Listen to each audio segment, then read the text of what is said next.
Assalamualaikum warahmatullahi wabarakatuh. Bismillah, alhamdulillah, wassalatu wassalamu ala rasulillah, Sayyidina Muhammad ibn Abdullah, la hawla wa la quwwata illa billah. Amma ba'du. Apa kabar anak-anakku semuanya? Sehat selalu, tetap semangat belajarnya, dan semoga kita semua tetap berada dalam lindungan Allah Subhanahu wa Ta'ala.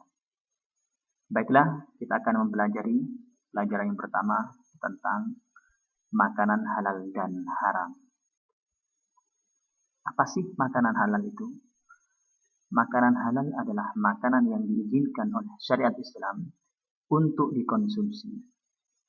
Adapun syariat Islam adalah ketentuan yang bersumber dari perintah Allah Subhanahu wa Ta'ala dan Rasulullah Sallallahu Alaihi Wasallam di dalam Al-Quran dan hadis. Jadi jelas ya, makanan halal ini bersumber dari Al-Quran dan hadis. Mana dalilnya? Pertama, dalil dari Al-Quran surat Al-Baqarah ayat 168. Bismillahirrahmanirrahim. Ya ayyuhan nasu kulu mimma fil ardi halalan thayyiban wa la tattabi'u khutuwati syaitan innahu lakum aduwwun mubin.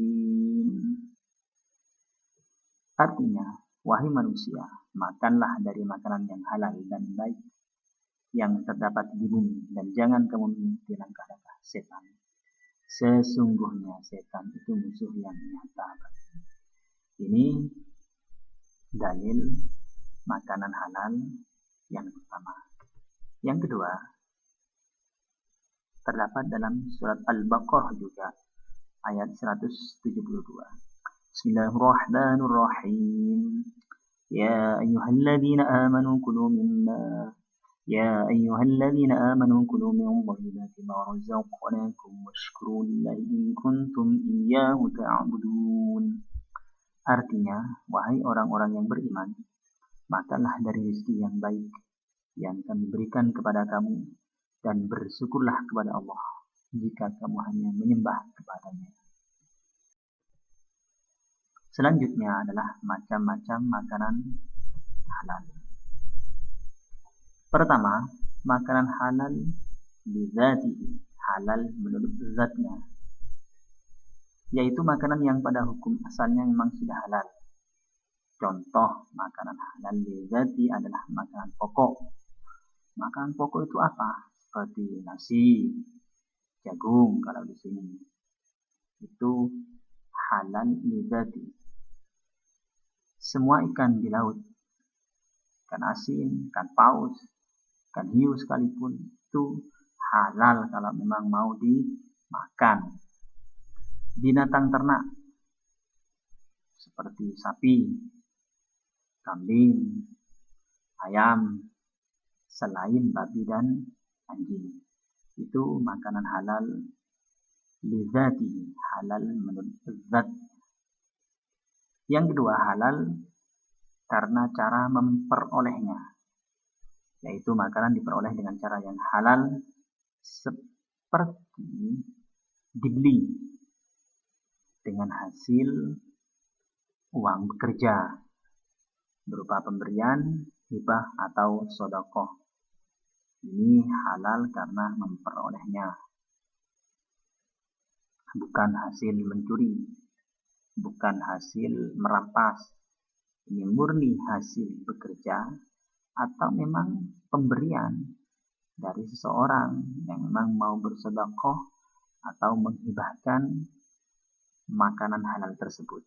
Selanjutnya adalah makanan halal yang diolah dengan cara yang halal, yaitu makanan yang diolah dengan proses halal, baik dari segi peralatan maupun bumbunya.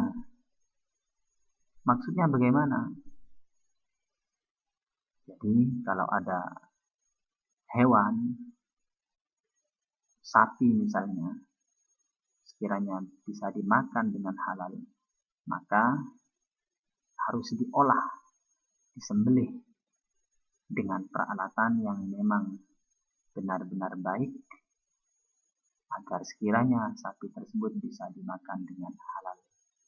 Misalnya memasak nasi goreng dengan bahan halal, Jadi nasi gorengnya dimasak dengan bahan-bahan yang halal, bukan bumbu-bumbu yang haram. Alat bukan bekas masak makanan yang haram. Misal alatnya itu dari bekas anjing atau babi, dan bumbu yang halal. Ini juga termasuk makanan halal yang diolah dengan cara yang halal. Selanjutnya, ciri-ciri makanan halal. Pertama dijelaskan dalam Al-Quran dan hadis. Jadi semua makanan yang halal itu pasti dijelaskan dalam Al-Quran dan hadis. Yang kedua, bermanfaat bagi kesehatan manusia. Namanya makanan halal, sudah disebutkan dalam Al-Quran dan hadis. Sudah pasti bermanfaat bagi kesehatan manusia. Yang ketiga, tidak berbahaya dan tidak merusak jasmani dan rohani. Jadi kalau makanan halal itu pasti tidak akan berbahaya dan juga tidak akan merusak jasmani dan rohani kita. Yang keempat, bersih dan tidak najis. Jadi ini ciri-ciri yang terakhir adalah bersih. Makanan halal itu ciri-cirinya itu pasti bersih dan tidak najis. Selanjutnya, manfaat. Terbiasa makan makanan halal. Kalau sudah kita terbiasa memakan makanan yang halal, pasti ada manfaatnya. Pertama, terhindar dari murka Allah. Jadi, kalau kita sudah terbiasa memakan makanan yang halal, kita akan terhindar dari murka Allah Subhanahu wa Ta'ala. Yang kedua, terpelihara kesehatan kita. Jadi, badan kita akan lebih sehat kalau kita sudah terbiasa mengkonsumsi makanan yang halal. Yang ketiga, hati dan pikiran menjadi bersih. Hati kita bisa bersih, pikiran kita bisa bersih. Jadi untuk mutola'ah, belajar, jadi lebih cepat kalau kita sudah terbiasa mengkonsumsi barang yang halal. Yang keempat, dilipat gandakan rizkinya oleh Allah karena ketaatannya sebagai bentuk rasa syukur. Jadi kalau kita sudah terbiasa makan makanan halal, Allah akan melipat gandakan rezeki kita. Amin amin. Nomor 5, bukti Islam agama yang baik dan mengajarkan kebaikan. Ini pembuktian bahwa Islam ini adalah agama yang benar-benar baik dan paling baik karena sudah mengajarkan kebaikan bahkan dalam segi makanan pun. Selanjutnya, hikmah mengkonsumsi makanan halal. Pertama, terjaga kesehatan jasmani dan rohani. Nomor 2, doanya mudah dikabulkan oleh Allah. Dijauhkan dari siksa api neraka, menumbuhkan perbuatan baik. Jadi kalau kita sudah terbiasa mengkonsumsi makanan yang halal, pertama, terjaga kesehatan kita. Entah itu jasmani ataupun rohani. Doanya mudah dikabulkan oleh Allah. Bagaimana tidak dikabulkan kalau yang dikonsumsi kita adalah bahan-bahan yang makanan-makanan yang halal bagi kita. Yang ketiga, dijauhkan dari siksa api neraka. Insya Allah kalau kita sudah terbiasa mengkonsumsi barang yang halal, kita akan dijauhkan dari neraka Allah. Yang keempat, menumbuhkan perbuatan baik. Kalau sudah inputnya baik, pasti outputnya akan baik karena kita sudah mengkonsumsi bahan-bahan yang halal, maka pekerjaan yang lain pun insya Allah kita akan menjadi baik. Selanjutnya, makanan haram. Kalau kita tadi berbicara makanan yang halal, sekarang kita akan mempelajari makanan yang haram. Apa sih makanan haram? Makanan haram adalah makanan yang dilarang untuk dikonsumsi menurut syariat Islam. Larangan memakan makanan haram telah dijelaskan dalam Al-Quran dan hadis. Jadi makanan haram ini memang sama dengan makanan halal. Juga ada di dalam Al-Quran dan hadis. Mana dalilnya? Ini. Pertama, Quran surat Al-A'raf ayat 157. Bismillahirrahmanirrahim. Wa yuhillu lahumut thayyibati wa yuharrimu 'alaihimul khaba'ith. Dihalalkan bagi mereka yang baik-baik dan diharamkan bagi mereka yang buruk-buruk. Kalau ada yang baik juga dihalalkan dan buruk diharamkan. Ini dalil. Lalu selanjutnya ada dalil dari Quran surat Al-Maidah ayat 3 yang artinya diharamkan bagimu makan bangkai, darah, daging babi, daging hewan yang disembelih atas nama selain Allah, yang tercekik, yang terpukul, yang jatuh, yang ditanduk dan diterkam binatang buas, kecuali yang sempat kamu menyembelihnya. Dan diharamkan bagimu yang disembelih untuk berhala, dan diharamkan juga mengundi nasib dengan anak panah. Jadi ini jelas dalil makanan haram ini ada. Seperti contohnya bangkai, ini haram untuk kita konsumsi. Darah ini juga haram, daging babi juga haram, dan lain sebagainya. Selanjutnya jenis makanan yang haram. Pertama, haram secara ain. Hukum asalnya memang sudah haram. Ini haram secara ain. Contoh hewan babi. Ini sudah asalnya sudah haram. Anjing, ulat, buaya, darah hewan, dan lain-lain. Contoh nabati, ganja. Ini berbahaya sekali.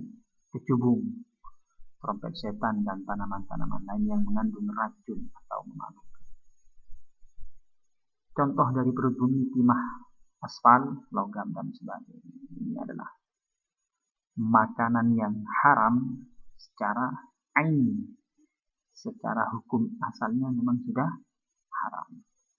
Selanjutnya yang kedua, haram sabab. Ada sebab-sebabnya. Hukum asal makanan pada dasarnya halal, namun karena ada sebab lain. Sebab cara memperolehnya, seperti mencuri, uang haram, riba, dan lain sebagainya. Mencuri. Uang itu sebenarnya halal, milik orang halal. Tapi karena dicuri, si A mencuri si B. Si B ini punya uang halal. Si A mengambil uangnya si B. Akhirnya ini menjadi haram bagi si A. Uang haram, riba. Riba ini melipat, memberikan bunga. Jika orang meminjam memberikan bunga, ini riba juga haram, dan lain sebagainya. Sebab cara mengolahnya, dimasak dengan alat bekas memasak makanan haram. Jadi masakannya pertamanya itu dimasak babi atau anjing, tidak dicuci, lalu dimasak untuk hewan yang halal seperti ayam misalnya. Tetap haram karena dimasak dengan alat bekas masak makanannya haram tersebut, kecuali dibersihkan, disucikan, itu baru boleh. Atau dimasak dengan bumbu haram. Mengolah ayam, bumbunya pakai bumbu haram. Akhirnya antara ayam dan bumbu menjadi satu, akhirnya menjadi haram. Seperti ciri-ciri makanan haram. Pertama, membahayakan kesehatan. Jadi kalau kita berbicara ciri, pasti makanan haram itu berbahaya bagi kesehatan kita. Contohnya tadi, memabukkan, ganja. Itu berbahaya sekali bagi kesehatan kita. Yang kedua, merusak akal pikiran, tubuh, dan jiwa. Merusak pikiran kita. Kalau kita sudah mabuk, kita nggak sadar. Itu merusak pada pikiran, tubuh, dan jiwa. Yang ketiga, memabukkan atau beracun. Ini ciri-ciri makanan haram. Mabuk atau beracun, ini pasti haram. Yang keempat, kotor dan menjijikkan. Kalau ada makanan kotor atau menjijikkan seperti babi, itu kan termasuk hewan yang paling menjijikkan sebenarnya. Itu termasuk haram. Beberapa jenis makanan yang diharamkan. Ini ada beberapa yang diharamkan. Bangkai, kecuali ikan dan belalang. Bangkai ini semuanya haram. Namanya juga bangkai, kecuali ikan yang ada di laut dan belalang. Boleh atau suci. Dasarnya adalah hadis Rasulullah Sallallahu Alaihi Wasallam. Dihalalkan bagi kita dua macam bangkai, yaitu ikan dan belalang. Hadis riwayat Ibnu Majah. Yang kedua, darah, kecuali hati dan limpa binatang halal. Darah ini termasuk jenis makanan yang diharamkan, kecuali hati dan limpa binatang halal. Segala darah bagaimanapun dimasak, hukumnya tetap haram. Darah apapun dimasak itu pasti menjadi haram. Di lingkungan masyarakat biasanya ada jenis makanan masakan berasal dari darah yang digoreng, yang biasa disebut dengan bideh, saren, maras. Ini macam-macam darah yang diolah. Sama saja, asalnya dari darah. Berarti itu termasuk jenis makanan yang haram. Yang terakhir, makanan buruk, menjijikkan atau najis. Jadi jenis makanan kalau itu buruk, kalau menjijikkan, kalau najis, itu biasanya makanan haram. Seperti kecoa. Siapa yang mau makan kecoa? Menjijikkan, pasti haram. Lalat, tikus, cacing, kutu, dan lain-lain sebagainya. Dasarnya mana? Quran, surat Al-A'raf, ayat 157, yang artinya diharamkan bagi mereka yang buruk-buruk, khaba'ith. Selanjutnya, akibat makan makanan haram, apakah ada dampak buruknya? Ada. Pertama, makanan haram akan merusak kesehatan jasmani dan rohani. Kalau kita sudah mengkonsumsi makanan haram, maka akan merusak kesehatan jasmani dan rohani kita. Doa dan ibadahnya tidak dikabulkan Allah Subhanahu wa taala. Yang kedua, ini yang dimaksud dengan merusak rohani kita. Ketika kita berdoa, tidak akan dikabulkan oleh Allah Subhanahu wa taala. Kita sudah merusak rohani kita. Merusak amal soleh kita. Amal-amal soleh kita rusak gara-gara makanannya haram.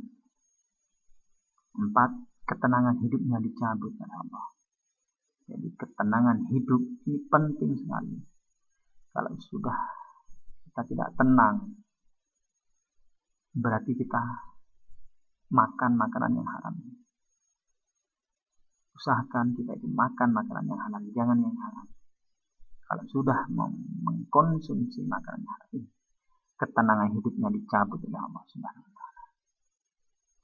Yang kelima, menyebabkan keturunannya rusak. Keturunan kita menjadi rusak gara-gara mengkonsumsi makanan haram. Yang keenam, memunculkan sifat-sifat tercela. Syaitaniyah. Tercela itu buruk, sombong, tidak jujur, suka berbohong, dan lain sebagainya. Ini akibat makan makanan yang haram. Selanjutnya, cara menghindari makanan yang haram. Biasakan membaca basmalah sebelum makan. Usahakan kalau makan itu diusahakan kita berdoa atau setidaknya membaca basmalah sebelum makan. Kedua, tanamkan sikap benci yang tidak suka terhadap makanan yang haram. Jangan suka, harus benci. Tidak suka kalau ada makanan yang haram. Berhati-hati dan teliti dengan makanan yang berada dalam kemasan instan.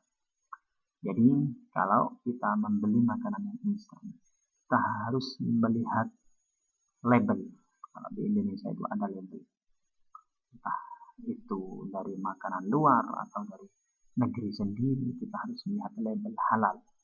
Karena kalau di Indonesia itu pasti ada label halal.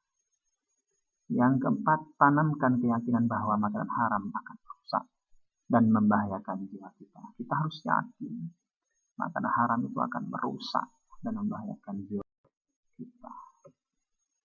Sekian dari saya, Pak Usman. Semoga menjadi ilmu yang barokah, manfaat bagi kita semua. Ihdinas siratal mustaqim. Assalamualaikum warahmatullahi wabarakatuh.